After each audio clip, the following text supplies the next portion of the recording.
من أطيب المقبلات اللي بتزين سفرتنا الرمضانية السبرينج رول. ممكن تحشوها بأي حشوة بتحبوها، لحمة وبصلة خضراوات، لكن أنا اكتفيت اليوم بإني أحشيها جبنة. وطريقتي بالجبنة من أطيب أنواع الخلطات اللي ممكن تعملوها لحشوات الجبنة المقلية. حصرا هي الخلطة بتزبط معنا بالقلي لأنه بيتم تجميدها قبل بوقت، فلما ننزلها بالزيت الغزير ما بتلحق تدوب وتطلع من حبات السمبوسك أو السبرينج رول. على كيفكم ممكن تحشوها. طبعا أنا نفس هي الحشوة حطيتها كمان بعجينة عملتها بإيدي للسمبوسك. بالبداية بنحط معلقتين زبدة أو معلقتين سمنة ومعلقتين طحين، كتير قريب لخليط البشاميل، يعني المتوفر عندكم سمنة أو زبدة على حد سواء ما في أي إشكال، وعلى نار متوسطة لحتى شوي يتحمصوا. ونضيف نص كاسة حليب، طبعا هي الكاسة عندي صغيرة، وإذا بدكم تعملوا كمية كبيرة مضاعفة مثل الكمية اللي عملتها حطوا كاسة حليب ورشة محلب. ما بتصدقوا طعمة المحلب مع الجبنة قديش طيبة وكيف تطلع ريحتها أثناء الطبخ.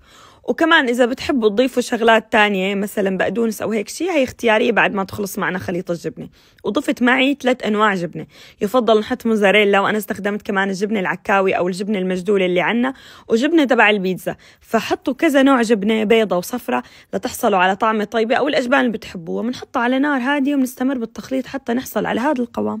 وضفت معلقة حبة البركة اختيارية، أو إذا بتحبوا تستبدلوا ببقدونس كمان بيصير وبتطلع كتير طيبة. هي حطيت درجة الحرارة فقط على 1 لحتى معي تدوب الجبنة، ومثل ما شايفين كتير تماسكت. وأنا رشيت لها رشة ملح لأنه أنواع الجبنة التانية اللي استخدمتها غير مملحة، فأنتوا تفقدوا طعمة الملح إذا الجبنة مالحة. واستخدمت هي رقائق اليوفكا، بتلاقوها إما عند الأتراك، هي متوفرة أغلب شيء عند الأتراك، وكمان بألمانيا بالكوفلاند. ولنتأكد إنه حبات سبرينج رول أو السمبوسك العادي اللي بتعملوه تسكرت مزبوط، خليط معلقة طحين ومعلقة مي لحتى يكون معنا قابل للدهن. وكمان نفس العجينة بندهنها من برا ومرش عليها حبة البركة، هيك بنضمن إنها أبدا ما راح تهر معنا بالقلي.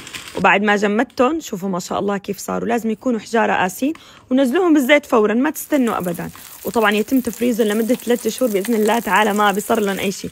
فورا رأسا بتطلعوهم من الفريزر على المقلاية وقدموهم وهن سخنين. كتير رح تعجبكم هاي الخلطة. إذا حبيتوا الفيديو ما تنسوني من اللايك، دعمكم بيهمني. سلام.